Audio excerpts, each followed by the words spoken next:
সন্ধ্যাবেলা যখন কিছুটা সময় পায় তখন এই একটা সিরিয়াল দেখে সময়টা কাটায়। আমরা কম বেশি সবাই এই সিরিয়ালটাকে চিনি। দেখতে দেখতে এক ডেলিভারি দাদা কল করলেন, পার্সেল এসেছে। কিছুক্ষণের জন্য পজ করলাম আর পার্সেলটা রিসিভ করলাম। পার্সেলটা সাইজ দেখেই বুঝে গিয়েছিলাম এটা আমার নয়, শুভজিতের। অনেক দিন ধরে উইশ লিস্টে রাখার পর যখন অ্যামাজন প্রাইম ডে এলো আর প্রাইসটা অনেকটাই ড্রপ করলো, তখন সেই প্রোডাক্টটা কিনেই ফেললাম। চলুন প্রোডাক্টটার ব্যাপারে কিছু ফিচার্স আপনাদের সাথে শেয়ার করি। এটা হলো BenQ 24 inch monitor, model number GW2490। এটি একটি বেজেললেস IPS প্যানেল মনিটর।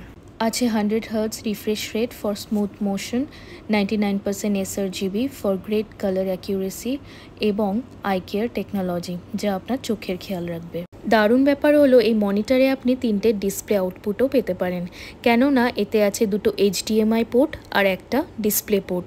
ও আরও একটা ফিচার আছে, এতে ইনবিল্ট স্পিকারও আছে।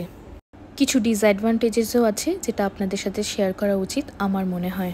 এই মনিটরটি 16 অ্যাম্পিয়ার প্লাগের সাথে আসে, যার ফলে আপনি নর্মাল 6 অ্যাম্পিয়ার সকেটে প্লাগটি লাগাতেই পারবেন না। আপনাকে আলাদা করে এটার জন্য কনভার্টার কিনতে হবে। আর কোনো হাইট অ্যাডজাস্টমেন্ট ফিচারও নেই, যার ফলে আপনাকে ভেজা মাউন্টও কিনতে হবে। যাক, অনেকটাই শুভজিতের থেকে জেনে নিয়ে ফিচার্সগুলো আপনাদের সাথে ডিসকাস করে নিলাম। তারপর এলো একজনের ভিডিও কল সম্পর্কে, বৌদি হলেও সে আমার বন্ধু বা দিদিও বলতে পারেন। কথা সেরে নিয়ে আবারও লেগে পড়লাম সিরিয়ালের বাকিটুকুনি দেখতে। আচ্ছা বলুন তো সিরিয়ালটার নাম কি? কমেন্ট বক্সে অবশ্যই জানাবেন। তবে যাই, পরে আবার দেখা হবে। টাটা।